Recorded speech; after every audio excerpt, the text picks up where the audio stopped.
আসসালামু আলাইকুম বন্ধুরা, আমি টেকনিশিয়ান আলামিন। আপনারা দেখছেন আমার ইউটিউব চ্যানেল ইলেকট্রোডিয়া। এই পর্যন্ত আমাকে ভালোবেসে যারা আমার চ্যানেলটিকে সাবস্ক্রাইব করে আমার সঙ্গে রয়েছেন, তাদের সবাইকে অসংখ্য ধন্যবাদ। যারা এখন পর্যন্ত আমার চ্যানেলটিকে সাবস্ক্রাইব করেননি, তাদেরকে বলবো এলসিডি, এলইডি, টিভি সহ বিভিন্ন ধরনের ইলেকট্রনিক্স ডিভাইস রিপেয়ার এবং বিভিন্ন ইলেকট্রনিক্সের টিউটোরিয়াল সম্পর্কে জানার জন্য অবশ্যই আমার চ্যানেলটিকে সাবস্ক্রাইব করেও আমার সঙ্গেই থাকবেন। বন্ধুরা, আজকে আপনাদেরকে দেখাবো 32 ইঞ্চি একটা এলইডি টিভির প্যানেল সমস্যা। এই প্যানেল সমস্যা কীভাবে সমাধান করা যায় সেটা নিয়ে আসলে বিস্তারিত আপনাদের সঙ্গে শেয়ার করব। চলুন বন্ধুরা, আর কথা নয়, দেখা যাক যে আমাদের টিভিটির প্রবলেমটা কী এবং সেটা সমাধান আসলে কীভাবে করা যায়। বন্ধুরা, আমি মূলত আমাদের যে টিভিটি রয়েছে সেটাকে আগে থেকে ওপেন করে নিয়েছি, যাতে করে আমাদের ভিডিও লম্বা না হয়। এবং এটার কে যদি আমি এসি প্লাগ ইন করার পর স্ট্যান্ড বাই রিলিজ করে যদি আমাদের প্রবলেমটা দেখি যে এটার সমস্যাটা কি। বন্ধুরা, আমি এটাকে স্ট্যান্ড বাই রিলিজ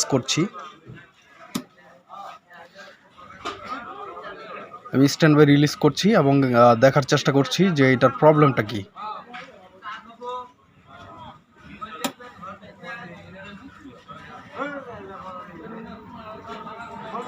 বন্ধুরা, দেখতে পাচ্ছেন আমাদের টিভিটি কিন্তু অন হয়ে গেছে, এখানে ব্যাকলাইট গ্লো করতেছে।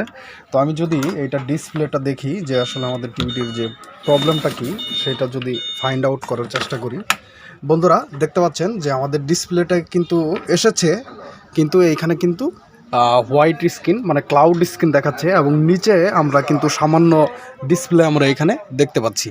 তো এই হচ্ছে মূলত আমাদের প্রবলেমটা। তো এই প্রবলেমটা কিভাবে সমাধান করা যায় মূলত আপনাদেরকে সঙ্গে নিয়ে আজকে এইটা আমরা রিপেয়ার করার চেষ্টা করব।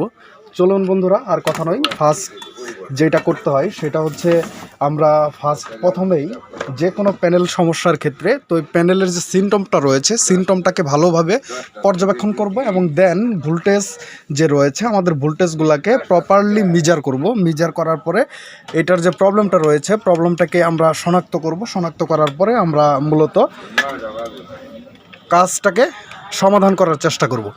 সো বন্ধুরা, ভিডিও যদি ভালো লেগে থাকে অবশ্যই ভিডিওতে লাইক দিতে ভুলবেন না এবং সেই সঙ্গে আপনাদের বন্ধুদের সঙ্গে শেয়ার করতে ভুলবেন না। বন্ধুরা, ফার্স্ট আমরা দেখি আমাদের যে ফিউজটা দেখতে পাচ্ছেন এইখানে আমাদের প্যানেল ভিসিসি সাপ্লাই মিটারে দেখেন 12 ভোল্ট। এইটা কিন্তু আমাদের প্যানেল ভিসিসি সাপ্লাইটা এখানে টোটালি ওকে রয়েছে। এবং সেকেন্ড যেটা দেখব সেটা হচ্ছে আমাদের যে 3.3 ভোল্ট সাপ্লাইটা এইখানে দেখেন ভিসিসি 3.3 ভোল্ট লেখা রয়েছে, এটা হচ্ছে 3.3 ভোল্টের কয়েল। এইখানে যদি আমি ভোল্টেজটাকে দেখি আমাদের দেখেন মিটারে 3.289 ভোল্ট অর্থাৎ 3.3 ভোল্ট এইটাও কিন্তু আমাদের মিটারে প্রেজেন্ট রয়েছে এবং ওকে রয়েছে। নেক্সট যেটা দেখব সেটা হচ্ছে আমাদের এভিডিডি ভোল্টেজটা দেখেন আমাদের এভিডিডি ভোল্টেজটা এইখানে 14.80 অর্থাৎ 15 ভোল্টের মতো, এইটাও কিন্তু আমাদের এভিডিডি ভোল্টেজটা এইখানে ওকে রয়েছে। এখন যদি আমি আমাদের যে ভিজিএল ভোল্টেজটা রয়েছে সেইটা দেখি, এখানে দেখেন -4.86 অর্থাৎ 5 ভোল্টের মতো ভিজিএল ভোল্টেজটা ভোল্ট এটা আমরা প্রেজেন্ট পাচ্ছি, এটা স্টেবল রয়েছে। এখন যদি দেখি যে আমাদের ভিজিএইচ ভোল্টেজটা এখানে দেখেন মিটারে ভিজিএইচ ভোল্টেজটা কিন্তু আমাদের 3.5 ভোল্ট 6 ভোল্ট এরকম দেখাচ্ছে এবং ফ্লিকারিং করছে। আমাদের ভিজিএইচ ভোল্টেজটা যেখানে থাকার কথা 32 ভোল্ট বা 30 ভোল্ট 27 ভোল্ট 28 ভোল্ট অর্থাৎ 20 ভোল্ট থেকে 32 ভোল্ট পর্যন্ত এর মাঝামাঝি থাকার দরকার। সেইখানে আমরা ভোল্টেজ পাচ্ছি অনলি 3-4 ভোল্টেজ এইখানে আমরা পাচ্ছি, যেটা স্টেবল নয় এবং ফ্লিকারিং করছে। দেখতেই পাচ্ছেন মিটারে, আমি যদি আপনাদেরকে ক্লিয়ার করে দেখাই দেখেন এখানে ভোল্টেজটা কিন্তু ফ্লিকারিং করতেছে। তো এই ভোল্টেজটা কিন্তু আমরা প্রপার এখানে পাচ্ছি না। তো আমাদের যে ছবি তৈরি হওয়ার জন্য যে ভোল্টেজগুলো দরকার তার মধ্যে এই ভোল্টেজটা কিন্তু অন্যতম একটা ভোল্টেজ। তো এইখানে এই ভোল্টেজটা আমরা প্রেজেন্ট পাচ্ছি না। সো এটা আসলে মূলত আমাদের যে টিকন রয়েছে টিকনের সমস্যা নাকি আমাদের যে এই স্কেলার পিসিবি রয়েছে এই স্কেলার পিসিবিতে সমস্যা, সেইটা আসলে আমরা ভেরিফাই করার জন্য ফার্স্ট আমি কি করব, আমাদের যে এফএফসি কেবলটা রয়েছে এটাকে আমি আমাদের টিকন থেকে রিমুভ করে নিলাম। বন্ধুরা দেখতেই পাচ্ছেন আমি আসলে এটা আপনাদেরকে সঙ্গে নিয়েই টোটালি ভেরিফাই করতেছি এবং আপনাদের সামনে সরাসরি কাজটি করে দেখানোর চেষ্টা করছি। অবশ্যই ভিডিওটি স্কিপ না করে আমার সঙ্গেই দেখতে থাকুন। আশা করি যে এই ধরনের সমস্যা পরবর্তীতে আপনাদের কাছে আসলেও আপনারা ইজিতে রিপেয়ার করতে পারবেন। সো বন্ধুরা আমি এটাকে আবার এসি প্লাগ ইন করলাম, করার পরে এটা স্ট্যান্ড বাই রিলিজ করতেছি। স্ট্যান্ড বাই রিলিজ করার পরে স্ট্যান্ড বাই রিলিজ হয়নি, আমি এটাকে আবার পাওয়ার বাটনটাকে শর্ট করলাম।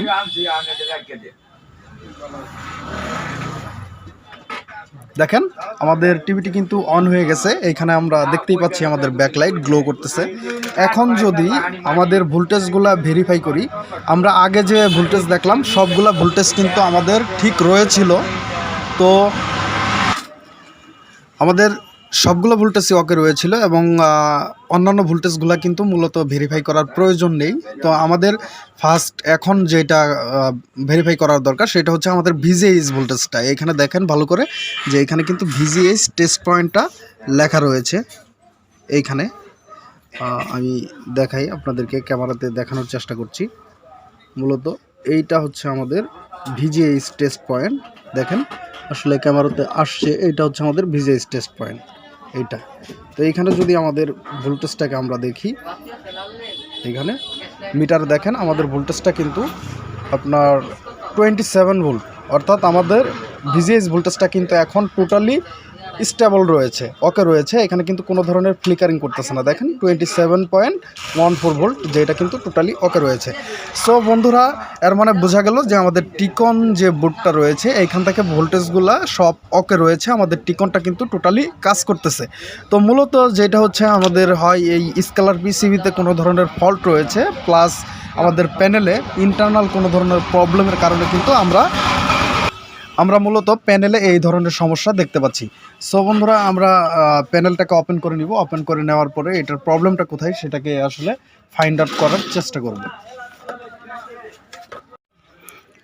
বন্ধুরা দেখতে পাচ্ছেন আমি যে প্যানেলটি রয়েছে টোটালি এটাকে ওপেন করে নিয়েছি আসলে আমাদের কাজের সুবিধার্থে। তো বন্ধুরা প্যানেলটি ওপেন করার পরে আমাদের ফার্স্ট আসলে এটাকে ভেরিফাই করা দরকার যে আমাদের কফে কোনো ধরনের বার্নিং রয়েছে কিনা। তার আগে একটা বিষয় আমি আপনাদেরকে ক্লিয়ার করে দিই। দেখতে পাচ্ছেন এটা হচ্ছে এলজি কোম্পানির একটা প্যানেল। দেখেন এটা হচ্ছে এলজি কোম্পানির একটা প্যানেল এবং প্যানেলের নাম্বারটা হচ্ছে 320XJSGE1। তো এইটা হচ্ছে মূলত আমাদের প্যানেলের নাম্বার। তো এই এলজি কোম্পানির প্যানেল। তো এই প্যানেলগুলো সাধারণত হয় কি, আমাদের যে কফ রয়েছে দুই সাইডে, এই কফে অনেক সময় কি হয়, বার্নিং হয়। কিন্তু এইখানে দেখেন আমাদের এইটাতে কোনো ধরনের কিন্তু সাইড কফ নেই। বন্ধুরা দেখেন এটাতে কোনো ধরনের কিন্তু সাইড কফ নেই। আমি যদি এই সাইডে দেখাই, দেখেন আমাদের প্যানেলে কিন্তু কোনো ধরনের সাইড কফ নেই। তো এটা মূলত হচ্ছে আমাদের সোর্স কফের উপর ইনবিল্ট করা এবং এটার গেট ড্রাইভটা হচ্ছে ইন্টারনাল। সো বন্ধুরা এই ধরনের প্যানেলের ক্ষেত্রে সাধারণত আমাদের যে সোর্স কফ রয়েছে অনেক ক্ষেত্রে বার্নিং হয়ে যায় এবং যে অংশটুকু বার্নিং হয়ে যায় সেটা যদি আমরা পরিষ্কার করে ফেলি বা ক্লিন করে ফেলি, কেটে ফেলি, তাহলে কিন্তু আমাদের প্যানেলটি ওকে হয়ে যায়। তো এমতো অবস্থায় এখন এই প্যানেলের আমাদের যে কফটি রয়েছে দুইটা সোর্স কফ, এইখানে কিন্তু আমরা কোনো ধরনের বার্নিং দেখতে পাচ্ছি না। বন্ধুরা দেখেন আমি আপনাদেরকে ক্লিয়ার করে দেখাই, কোনো ধরনের বার্নিং কিন্তু দেখতে পাচ্ছি না, ক্লিন। এবং এই পাশের যে কফটা এটাও কিন্তু টোটালি ওকে রয়েছে। এবং এই যে লাইনগুলো দেখতে পাচ্ছেন এটা হচ্ছে আমাদের গেট সিগন্যাল, যেগুলো আমাদের এই সিগন্যালটা আসলে গেট ড্রাইভ করার জন্য এই সিগন্যালগুলো আমাদের লেভেল শিফটার আইসি থেকে আমাদের প্যানেলেই ইনপুট হয়েছে। সো বন্ধুরা এখন আমি যেটা করব, আমাদের মূলত এই সাইডের যে গেট সিগন্যালগুলো আছে এই গেট সিগন্যালগুলোকে আমি এখান থেকে আসলে রেজিস্ট্যান্সগুলো রিমুভ করে দিব। অ্যান্ড রিমুভ করে দেওয়ার পরে এই রেজিস্ট্যান্সগুলো আমি আসলে রিমুভ করে দেব। রিমুভ করে দেওয়ার পরে দেখব যে আসলে আমাদের প্যানেলটা রেডি হয় কিনা।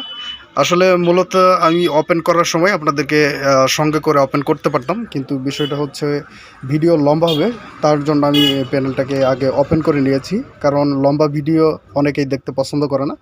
সো বন্ধুরা আসলে কিভাবে অ্যানালাইসিস করে আপনি কোন সাইডের সিগন্যালগুলোকে ব্লক করবেন, তো এই ধরনের বিস্তারিত ইনফরমেশন পাওয়ার জন্য আসলে যারা এলসিডি এলইডি টিভির কাজ শিখতে চান তারা স্ক্রিনের নাম্বারে যোগাযোগ করতে পারেন ট্রেনিংয়ের জন্য।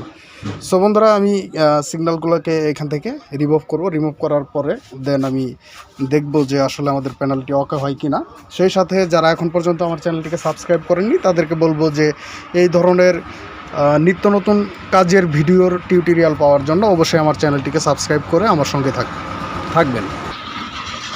বন্ধুরা, আমাদের যে প্যানেলটি রয়েছে আমি এখান থেকে সোল্ডারিং আয়রনের মাধ্যমে আমাদের যে রেজিস্ট্যান্সগুলো রয়েছে আমি এই রেজিস্ট্যান্সগুলোকে এখান থেকে রিমুভ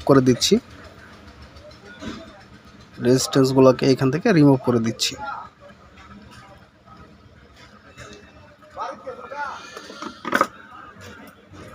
দেখেন আসলে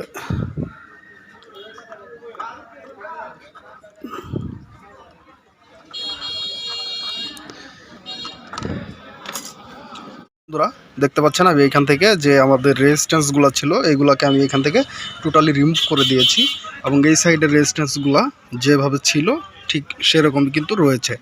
সো বন্ধুরা, এখন এটাতে আমি যে আমাদের এফএফসি কেবল রয়েছে এটাকে আমি কানেক্ট করব। কানেক্ট করার পরে দেন আমি দেখব যে আসলে আমাদের টিভিটির ওকে হয়েছে কিনা।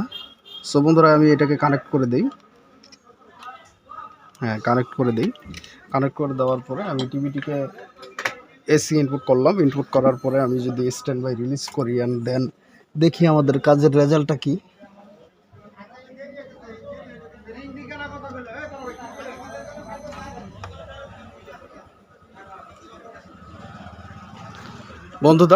বন্ধুরা দেখেন যে আমাদের টিভিটিতে কিন্তু গ্রাফিক্স চলে এসেছে এবং ব্লু স্ক্রিন আমরা এটা কিন্তু ওকে দেখতে পাচ্ছি। সো বন্ধুরা, আমাদের দেখেন এখানে নো সিগন্যাল বারটিও কিন্তু চলে এসেছে, আর মানে আমাদের প্যানেলটি কিন্তু টোটালি ওকে হয়ে গেছে। সো বন্ধুরা, ভিডিও যদি ভালো লেগে থাকে অবশ্যই ভিডিওতে লাইক দিবেন এবং ভিডিও সম্পর্কিত কোনো যদি কমেন্টস থাকে সেটা আপনারা কমেন্ট বক্সে লিখে জানাতে পারেন। সো বন্ধুরা, ভালো থাকবেন, সুস্থ থাকবেন, দেখা হবে অন্য কোনো ভিডিও নিয়ে। আল্লাহ হাফেজ।